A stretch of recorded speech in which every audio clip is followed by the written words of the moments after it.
ஓம் குருவே நமக. ஓம் சுக்கிர பகவானே நமக. ஓம் சுக்கிர பகவானே நமக. ஓம் சுக்கிர பகவானே நமக. பாகம் 45. அனைவருக்கும் வணக்கம். பாகம் 45. இன்று ஒரு வித்தியாசமான ஒரு ஜோதிட பதிலை பார்க்க போகிறோம். பொதுவாக திருமணத்துக்கு நம்ம ஜாதகம் எடுத்த உடனே 10 பொருத்தம் பார்த்துட்டு தசாபலன் பார்த்துட்டு குழந்தை பாக்கியம் இருக்கா அப்படின்லாம் கேட்பாங்க. அந்த குழந்தை பாக்கியம் இருக்குன்னு சொல்லி இன்றைக்கி குழந்தை இல்லாமல் ஃபெர்டிலிட்டி சென்டருக்கு ஏன் அலை போகிறது அப்படிங்கிறதுக்கு ஒரு வித்தியாசமான ஒரு பதில் தான் இந்த பதிவில் பார்க்க போகிறோம். ஃபெர்டிலிட்டி சென்டருக்கு போகிற காரணம் இந்த ஒரு சின்ன ஒரு உதாரணம் மூலமாக நம்ம போகலாம். இதுக்கு நம்ம ஜாதகத்துக்கு என்ன செஞ்சுருக்கோம் கேட்டிங்கன்னா, விசாக நட்சத்திரம் அப்படின்னு எடுத்திருக்கோம். விசாக நட்சத்திரம் சொன்னோம்னா துலாம் ராசியில் பிறந்தவங்களுக்கு, அதாவது 1ஆம் பாதம் 2ஆம் பாதம் 3ஆம் பிறந்தவங்களுக்கு விசாக நட்சத்திரம் சந்திரன் இங்கே இருப்பார். 4ஆம் பாதம்னா விருச்சிக ராசி சந்திரன் இங்கே இருப்பார்.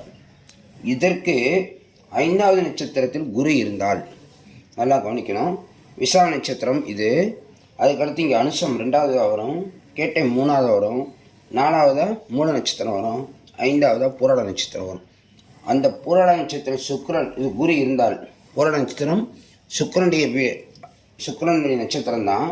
ஆனால் அது 5வது நட்சத்திரத்தில் குரு இருப்பதால் இவங்களுக்கு அடிக்கடி குழந்தை பிறப்பில் தாமதம் ஏற்படும், தடை ஏற்படும், உடல் பலவீனப்படும். முக்கியமாக உடல் பலவீனப்படும்.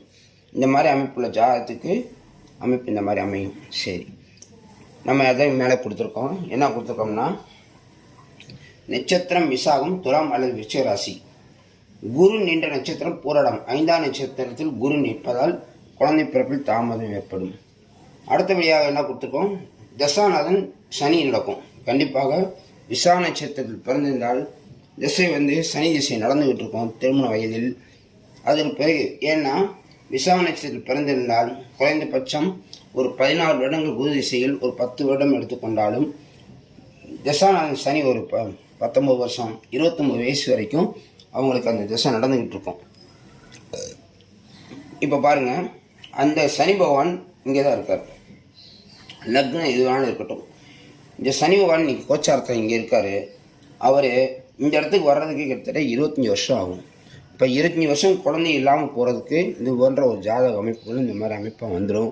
அதுக்காக எல்லாமே யாருக்கும் இந்த மாதிரி அமையுமா அப்படின்னு கேட்டிங்கன்னா அப்படி கிடையாது. இன்னும் நிறைய விதிகள்லாம் இருக்குது. இது ஒரு விதி தான் நம்ம சொல்லியிருக்கோம். இப்போ மேசலக்கணத்துக்கு 5ஆம் வீட்டு அதிபதி குரு சூரியன் மிக சிறப்பாக இருந்தாலும் இந்த குருன்றவர் இந்த இடத்துல இருப்பதால் அவங்களுக்கு அடிக்கடி கருக்கலைவு, கர்ப்பப்பையிலேயே சிதைவு ஏற்படுவதால் உடல்நல பாதிப்புகள் ஏற்படுவதற்கு இது முக்கிய காரணம் அப்படிங்கிறதுக்கு. ஒரு நாளைக்கு 73,000 குழந்தைகள் பிறகுன்றே இன்றைக்கி நான் கூகுளில் சர்ச் பண்ணி எடுத்திருக்கேன்.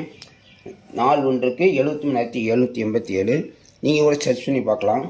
அப்படி பார்க்கும்போது வருடத்திற்கு சுமார் 5 மாதம். ஏன் 5 மாதம் எடுத்துக்கிறோம் அப்படின்னு கேட்டிங்கன்னா, மூல நட்சத்திரத்தில் ஒரு 5 மாதம் இருப்பார் குரு பகவான். இங்கே குரு பேச்சு ஜாதகம் பிறந்த வருஷத்தில் குரு பகவான் இங்கே 5 மாதம் இருந்திருப்பார். அடுத்து பூர நட்சத்திரத்தில் ஒரு 5 மாதம் இருப்பார். இதெல்லாம் அப்ராக்சிமேட்டாக போட்டிருக்கோம். அடுத்து இந்த இடத்துல உத்திர நட்சத்திரம் 1ஆம் பாதம் இருக்குது. அதுக்கு ஒரு 45 நாள்.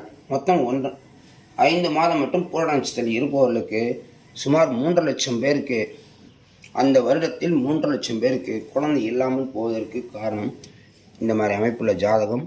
இதுக்கு சொல்யூஷன் என்னன்னு கேட்டிங்கன்னா, ஒரு சொல்யூஷன் இருக்குது. அதான் பரிகாரம் அப்படின்னு சொல்லலாம். இந்த பரிகாரம் சொன்னீங்கன்னா என்ன சொல்லலாம்னா, பொதுவாக விசாக நட்சத்திரம் பிறந்தவங்களுக்கு புனர்பூசம், விசாகம், பூரட்டாதி நட்சத்திரம், ரஜ்ஜு தட்டுன்னு இருக்கும். அதை எடுக்க மாட்டாங்க. பரவாயில்ல, ரைட். அது ஒரு விதி அந்த இடத்துல காப்பாற்றப்படுகிறது அந்த இடத்துலையே. அதேமாரி இன்றைக்கி காதலர்கள்லாம் இருக்காங்க பார்த்தீங்களா. விசாக நட்சத்திரத்தில் பிறந்தவர் விசாக நட்சத்திர பெண்ணையே திருமணம் செய்தால், அல்லது பெண் விசாக நட்சத்திரமாக இருந்து புனர்பூச நட்சத்திரம் பூரட்டாதி நட்சத்திரத்தில் பிறந்தவராக இருந்தால் அவருக்கும் குரு திசை தான் நடக்கும். அப்போ அவர்கள் இருவருக்கும் குழந்தை பிறக்காமல் தடுக்கப்படும் அப்படிங்கிற விதி அந்த இடத்துல வந்துடும். சரி, அடுத்தபடியாக இன்னொன்று பார்க்கலாம். குரு பகவான் இன்றைக்கி கோச்சாரத்தில் இங்கே இருக்கார். அதாவது குரு திசை நடக்கிறவங்களுக்கு தான் பேசிகிட்டு இருக்கேன். இந்த இப்போ அடுத்த விதியில் பார்ப்போம். இப்போ குரு இங்கே இருந்தால் கூட 9ஆம் பார்வையாக இங்கே இந்த குருவை பார்ப்பார். அப்படி பார்க்கும்போது கூட குழந்தை பிறக்க வாய்ப்பு இருக்கும்.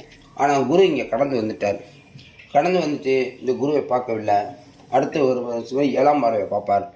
அது ஓரளவுக்கு ஒரு விசேஷமான பார்வை. அந்த காலகட்டத்தில் குழந்தை பிறக்கிறதுக்கு வாய்ப்புகள் இருக்கும். ஏன்னா குரு திசை நடந்துகிட்டு இருந்தால் தான் அந்த பார்வைக்கு இன்னும் பலன் அதிகமாக இருக்கும்.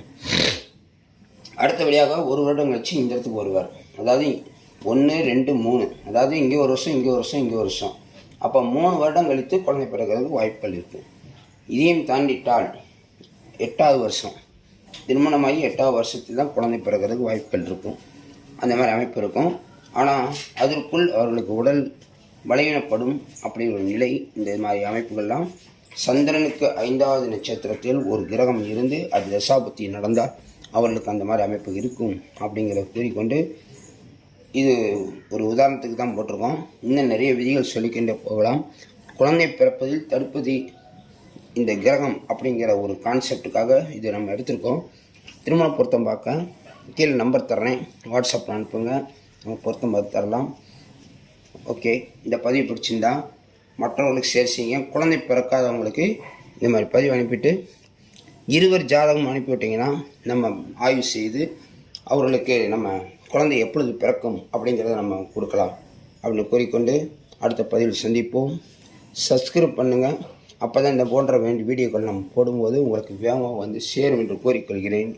நன்றி, வணக்கம், இறை வணக்கம், இறை வணக்கம், இறை வணக்கம்.